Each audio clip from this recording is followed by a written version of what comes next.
Kepo ya. Mau tahu banget, Bu. Oh, mau tahu Karena ini banget. sangat penting sekali gitu loh. Oke. Saji itu adalah singkatan ya. Ya. S-nya adalah apa nih? Bisa tebak nggak S-nya? S. Sapa? Salah dong. Apa dong? Salam. Salam dulu. Salam. Jadi kalau kita mau masuk ke rumah orang kita harus salam. Salam. Assalamualaikum.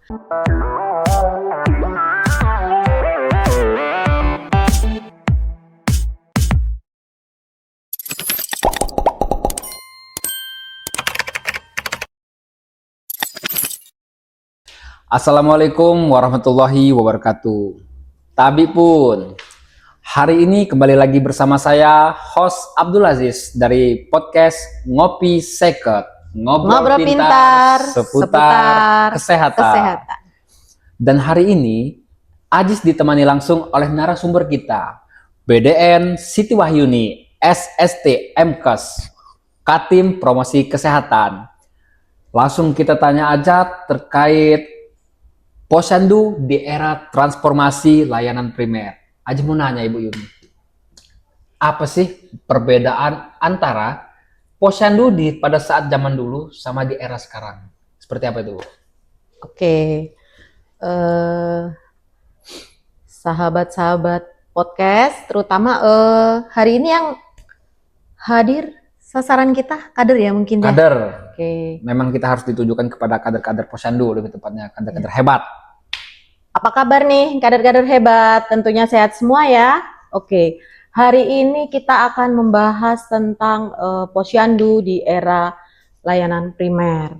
Jadi memang ini nih Bang Aziz, Posyandu kita yang dulu dengan yang sekarang ini banyak sekali perbedaan. Banyak sekali perbedaan. Nah, ini ada beberapa perbedaan.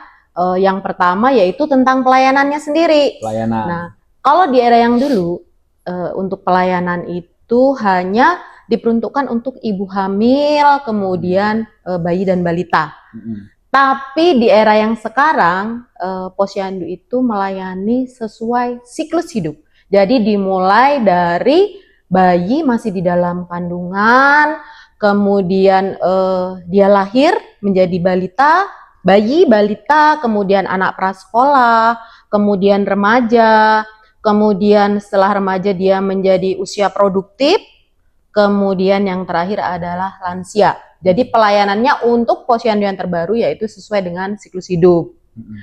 Kemudian untuk di lapangannya sendiri, jadi kalau di waktu dulu itu Posyandu ada 5 meja pelayanan. 5 meja pelayanan? 5 meja pelayanan. Seperti apa itu, Bu, kalau 5 meja pelayanan itu?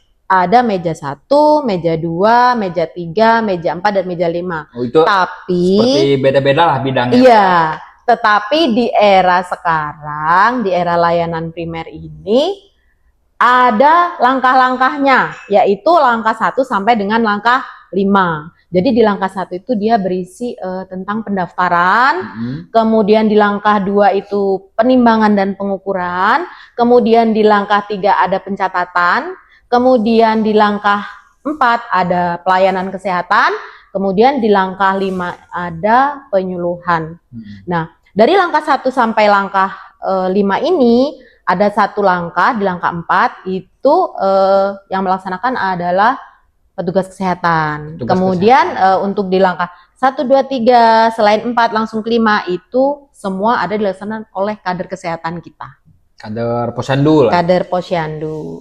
Kemudian satu lagi nih, ini yang menjadi kewajiban sekarang. Jadi untuk satu lagi kunjungan rumah itu kalau dulu hanya diperuntukkan untuk pasien-pasien yang risiko tinggi. Oh, sabar Bu. Artinya ada salah satu tugas-tugas daripada kader-kader hebat Posyandu kita itu seperti kunjungan ke rumah. Kunjungan rumah, benar. Jadi kader-kader ini langsung turun ke lapangan, datang ke rumah-rumah masyarakat, seperti itu, Bu. Benar banget. Tetapi ada perbedaannya nih. Ya, apa tuh? Nih, di kunjungan rumah yang dahulu itu hanya untuk resiko tinggi. Tapi untuk kunjungan rumah yang di era Posyandu layanan primer ini itu kan wajib. Nah, itu ada kriteria rumah yang harus kita kunjungin. Yang pertama adalah kunjungan rutin. Oh, jadi untuk langkah-langkah salah satu kegiatan kader hebat itu harus ada kriterianya, Bu, ya? Kriteria. Ada berapa kriteria Ada kriteria. Kunjungan rumah itu ada 3.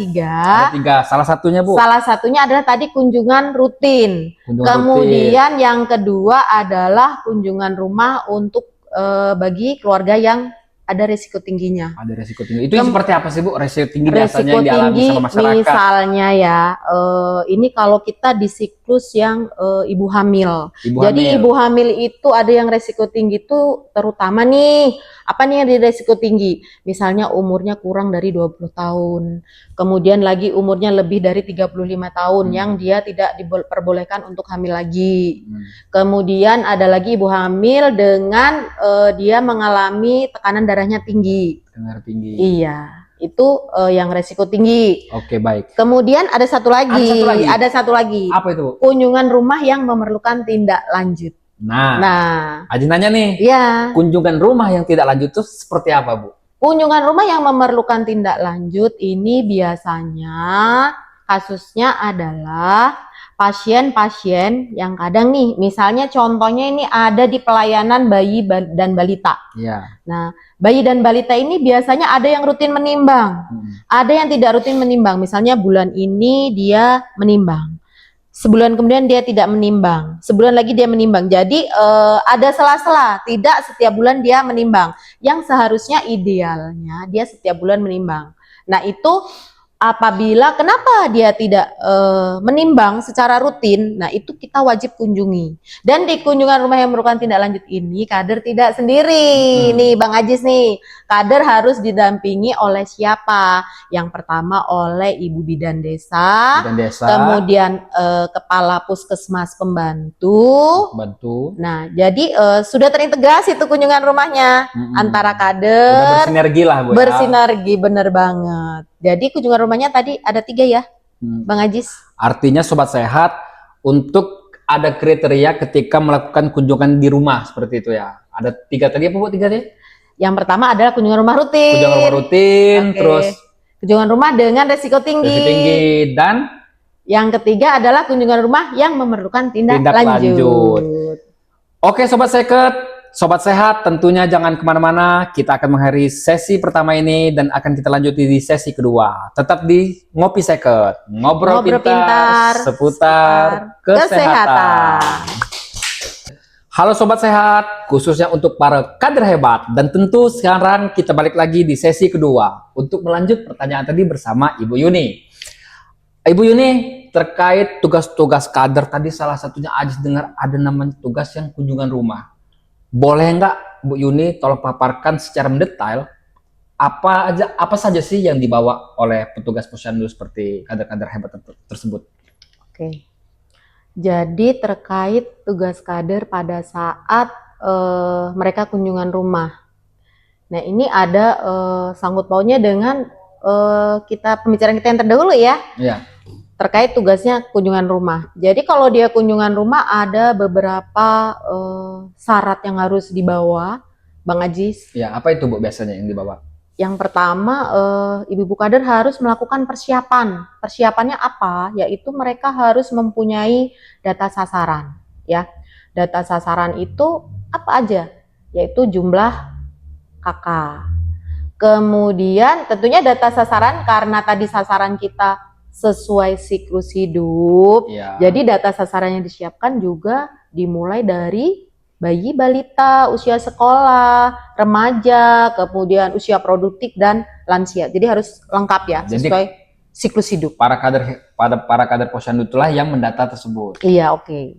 Kemudian yang kedua adalah karena di satu posyandu itu terdiri dari beberapa kader, kemudian wilayah kerjanya juga banyak. Misalnya satu posyandu itu ada beberapa RT ya.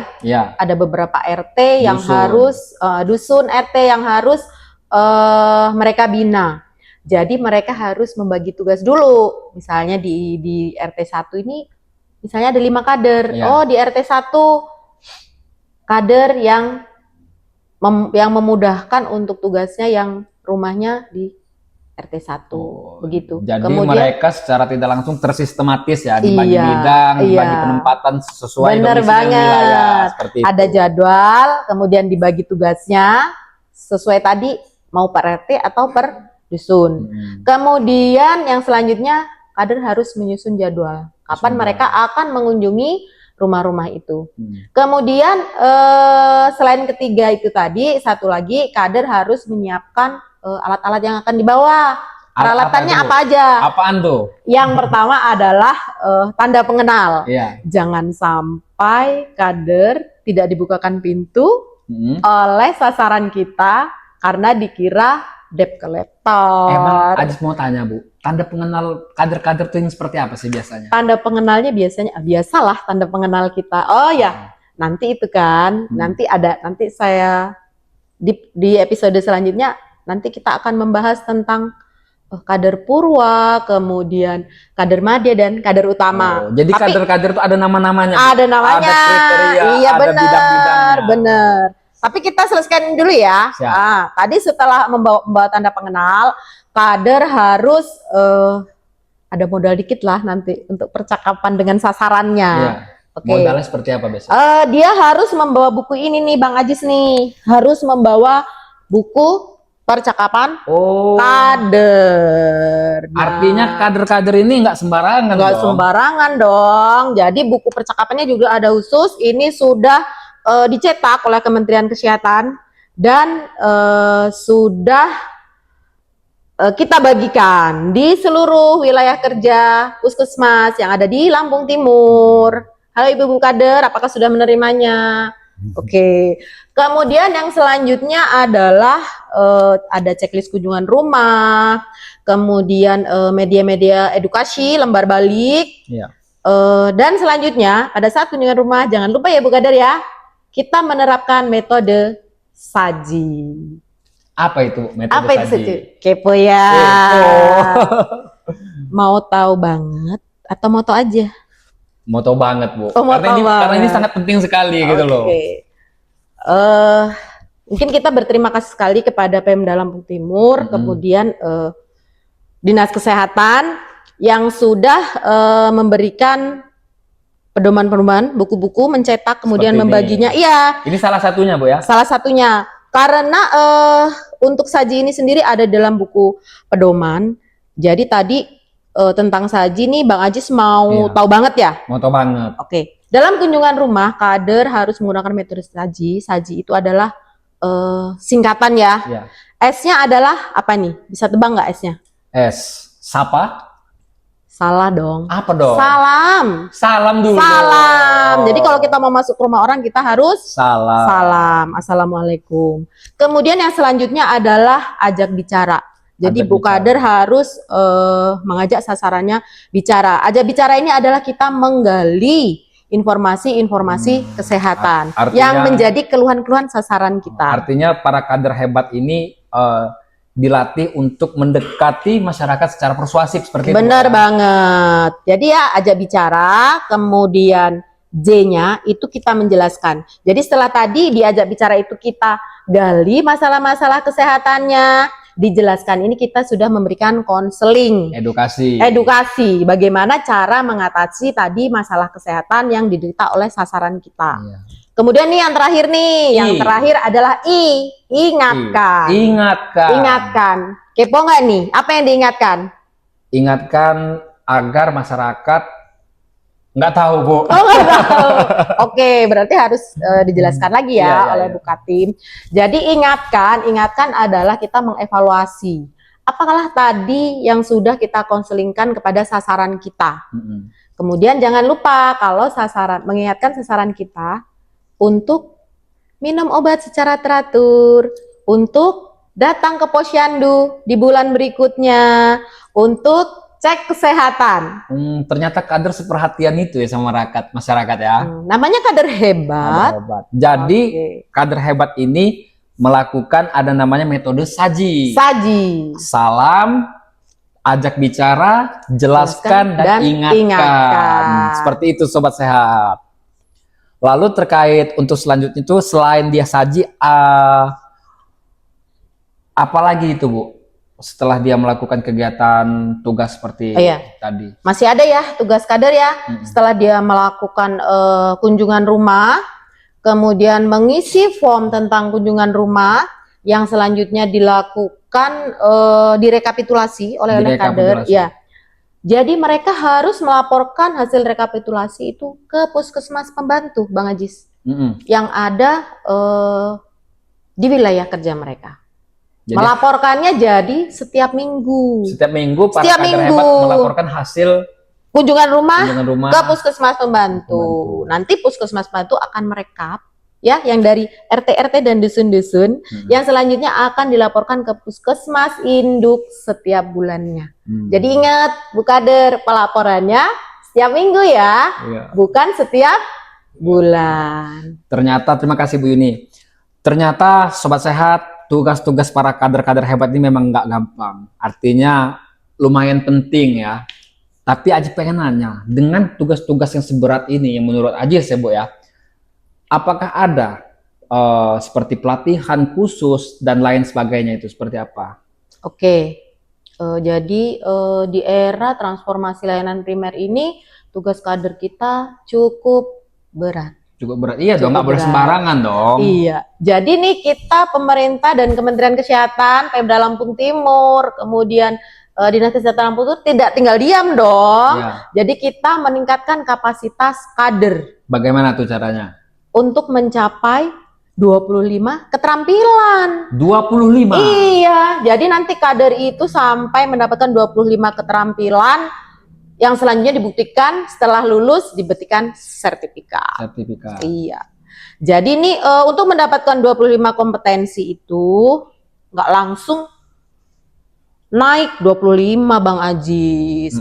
Kan manusia itu ada batas kemampuannya ya. Artinya ada tahapan. Ada tahapan. Ada tahapan, Sobat Sehat. Jadi nggak gampang. Sangat penting, ya kan? Jadi kader tersebut. Iya. Mau tahu nggak ini tahapannya? Apa aja Bu? Untuk keterampilan kader. Sebelum Aji pengen tahu, emang ada berapa tahapannya? Ada 3 tahapan. Satu, kader harus menjadi kader purwa duluan. Kader purwa. Nah, apa itu Bu? Kader purwa. Kader purwa itu dia harus lulus 3 klaster keterampilan. Ada yang wajib nih di kader purwa. Salah satu keterampilan yang wajib adalah keterampilan tentang mengelola posyandu. Itu yang wajib. Mengelola posyandu. Nah, yang wajibnya ada 2 nih. Yang kedua adalah pelayanan bayi, balita, dan anak sekolah. Itu khusus kader namanya purwa. Purwa. Satu lagi, kan baru 2. Dia harus lulus 3 keterampilan ya. Satunya Bu? Keterampilan yang terakhir adalah dia pilih salah satu dari 3 ya sisanya. Ada keterampilan ibu hamil, ada keterampilan usia produktif dan lansia. Silakan. Tapi intinya dia harus lulus 3 keterampilan. Ingat yang wajib apa tadi? Ada pengelolaan posyandu, pelayanan bayi dan balita. Yang terakhir boleh pilih salah satu keterampilan. Nah, ngomong-ngomong, setelah lulus nih, apa sih itu Bu yang dipegang? Setelah lulus, ini kader akan mendapatkan PIN Purwa sebagai label. Sebagai label, tanda kelulusan bahwa dia sudah lulus di 3 layanan keterampilan. Sebagai identitas untuk dipasang di badan lah Bu. Oke, dipasang di sebelah kiri. Seperti itu. Selain nanti mendapatkan sertifikat. Oke. Dan yang kedua tadi? Yang kedua adalah apa ya? Kepo lagi ya. Kepo banget. Nih, yang kedua adalah madya. Madya ini dia harus lulus 4 klaster pelayanan, keterampilan. Artinya dari kader purwa itu ada 3 klaster. Nah, 3 klaster. Tambah satu lagi. Kalau yang madya ada 4. Ada 4. Jadi tadi setelah 3 harus tambah 1 pelayanan keterampilan ya, Bu Kader. Biar nanti mendapatkan PIN madya. Berarti lebih tinggi lagi. Lebih tinggi lagi. Jadi keterampilannya tambah 1 keterampilan. Apa itu? Madya. Iya, yang keempat apa? Yang keempat, silakan pilih salah satu. Kan tadi ada ibu hamil, usia produktif, dan lansia. Oke, silakan dia pilih salah satu. Kalau yang satunya itu apa sih? Satu lagi ya. Kayaknya lebih penasaran itu deh. Warnanya agak beda ya kan. Oke. Ada Jadi merah-merahnya. ini adalah tingkat strata kader yang paling tinggi. Bisa dibaca ini, yaitu tentang kader utama. Jadi kalau kader utama ini yang paling tinggi, dia harus lulus sudah 25 kompetensi. Berarti bisa disebut derut. Derut. Kader utama. Kader utama. Derut, kader utama. Ini juga dipasang di sini setelah dia lulus untuk 25 kompetensi. Itu jaraknya kira-kira berapa lama, Bu? Dari Purwa hingga Madya sampai di tingkat kader utama atau biasa kita sebut derut. Iya. Jaraknya bervariasi, tapi yang kita terapkan di Lampung Timur adalah, nah untuk yang pertama adalah kader itu mendapatkan workshop dulu ya tentang 5 keterampilan ini yang mencakup 25 kompetensi. Setelah mendapatkan workshop, kader harus praktek dulu di mana? Di Posyandu. Di mana dia memberikan pelayanan ke masyarakat. Kemudian baru dilakukan asesmen. Ini biasanya kan dia praktek dulu nih di Posyandu untuk 1 bulan setelah dia workshop. Pelatihan lah ya. Ya, kemudian baru di bulan ketiga itu kita lakukan asesmen. Sama asesmen menguji lah. Menguji kader hebat ini sampai mana sih tingkatan kompetensinya gitu seperti Benar itu. banget. Nah, tapi bertahap ya, bertahap. Nah, ngomong-ngomong aja penasaran sih, Bu, apa sih yang di situ? Kayaknya penting banget kayaknya. Numpuk banyak banget ya. Iya. Nah, ini buku-buku ini, lembar balik ini adalah pedoman-pedoman kader dalam menjalankan tugasnya. Yang pertama adalah lembar balik. Lembar balik. Iya, lembar balik. Ini berisi pengetahuan-pengetahuan yang harus disampaikan kader kepada sasarannya. Sasaran sesuai dengan siklus hidup. Ini yang dicetak oleh Kabupaten Lampung Timur sendiri. Kalau yang itu apa, Bu? Kemudian selain ini ada panduan pengelolaan Posyandu. Panduan pengelolaan Posyandu. Bidang kesehatan ya. Bidang kesehatan. Kemudian ada buku keterampilan kader. Oh, ini untuk mencapai yang tadi ada Purwa, Madya, kader utama di sini ya. Iya, ada buku keterampilan kader. Kemudian yang terakhir adalah ada buku KIA. Apa itu, Bu? Buku KIA? Buku KIA adalah buku yang diberikan kepada ibu hamil, wajib diberikan pada ibu hamil. Di sini berisi data-data ibu hamil, kemudian ilmu pengetahuan untuk ibu hamil sampai bayi dan balita berusia 5 tahun yang wajib dibawa pada saat dia periksa ke fasilitas kesehatan. Dan ini juga dapat digunakan sebagai media edukasi bagi kader tenaga kesehatan kepada sasaran kita. Arti sasarannya ini lebih fokus ke masyarakatnya, Bu ya? Iya, benar banget. Nah, mau nanya, kira-kira ini dapat dibagi atau beli atau seperti apa, Bu? Iya, benar banget. Khususnya masyarakat biar tahu kan, pasti masyarakat Sobat Sehat nanya dong, aduh aku pengen nih buku kayak gitu ya kan, untuk belajar karena aku lagi hamil misal kan. Bagaimana cara mendapatkan masyarakat ini, Bu? Khusus ibu hamil ini bisa didapatkan di fasilitas pelayanan kesehatan. Contohnya salah satunya Posyandu. Posyandu boleh, kemudian puskesmas, kemudian rumah sakit juga nggak, Bu, kira-kira? Posyandu, puskesmas, rumah sakit juga ada. Ada juga? Ada, lengkap. Kemudian jangan lupa tadi yang lembar balik, kemudian panduan pengelolaan Posyandu, kemudian ada lagi buku percakapan. Ini semua dicetak dan diberikan oleh Pemda Lampung Timur melalui Dinas Kesehatan untuk dibagikan kepada Posyandu di wilayah Kabupaten Lampung Timur. Oke, Sobat Sehat, kita sudah mendengarkan banyak sekali paparan-paparan yang sangat mendetail dan sangat mengedukasi masyarakat, khususnya para kader-kader hebat. Nah, artinya di sini Ibu Yuni sudah menjelaskan semua. Semoga kedepannya para kader hebat, masyarakat teredukasi oleh paparan dari Ibu Yuni tadi. Tentu kira-kira Bu Yuni ada nggak slogan, khususnya slogan Posyandu seperti itu, Bu Yuni? Oke. Ada dong slogan Posyandu. Seperti apa itu? Yuk kita sama-sama ya. Boleh. Yuk, gimana? Posyandu. Posyandu. Sahabat. Masyarakat. Kita ulangi, Bu ya? Ulangi, oke. Posyandu. Sahabat masyarakat. Baik, terima kasih Bu Yuni atas waktunya. Tentu buat Sobat Sehat jangan kemana-mana, saksikan kami tetap di episode selanjutnya di Ngopi Second. Ngobrol pintar seputar kesehatan. Tuh.